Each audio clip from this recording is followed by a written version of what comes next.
John the Baptist, a wild man in the desert, wearing camel hair, eating locusts and honey. But his message, it cut deep. Repent, be baptized, God's kingdom is near. And he didn't choose a city. He didn't choose a temple.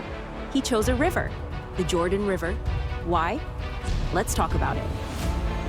The Jordan River wasn't just a place to get wet. It meant something. It marked a turning point, a line in Israel's story. Centuries before, Joshua led the Israelites across that same river, out of the wilderness, into the promised land. It was a moment of change, a fresh start, a second chance. Now, John brings people back to that same river, and the message is clear. Start over, come home, turn to God again. So, who was John? Not a priest, not a politician, not a polished speaker. He was a prophet, a voice crying in the wilderness.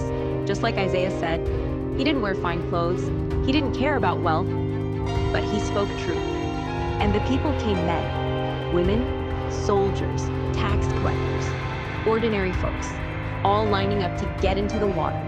Not because it was a trend, not for a show, but because they were hungry for change. Baptism wasn't a new idea. Jews washed for cleansing, to be pure before God. But John's baptism was different. It meant turning around. It meant admitting, I've gone the wrong way, and stepping into something new. Going under the water symbolized death to the old. Coming up meant new life. And where better to do that than the Jordan, where Israel once began again. Then, Jesus shows up. He walks into the water and asks to be baptized. John is shocked. He says, you should baptize me. But Jesus says, no, this is right.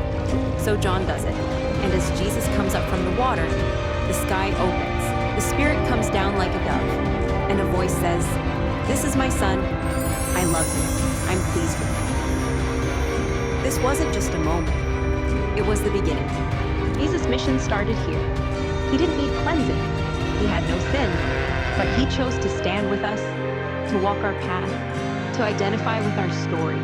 He stepped into the river to show he was with us. There's deep meaning here. Moses never crossed the Jordan. Joshua did. Joshua's Hebrew name? Yeshua, same name as Jesus. Joshua led people into the land. Jesus leads people into new life. The first Israel stumbled. Jesus, the faithful one, did not.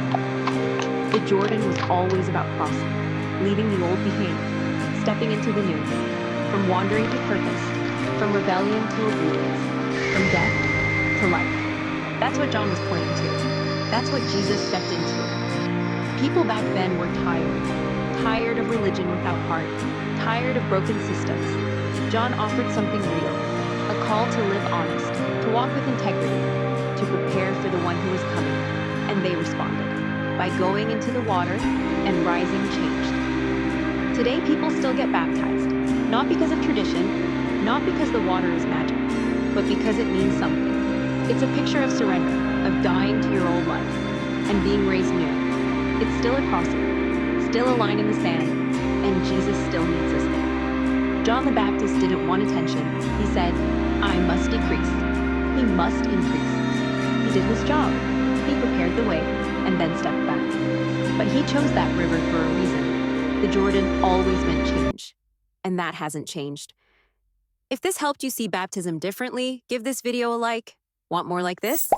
Subscribe, and tell us in the comments, what does baptism mean to you? Thanks for watching.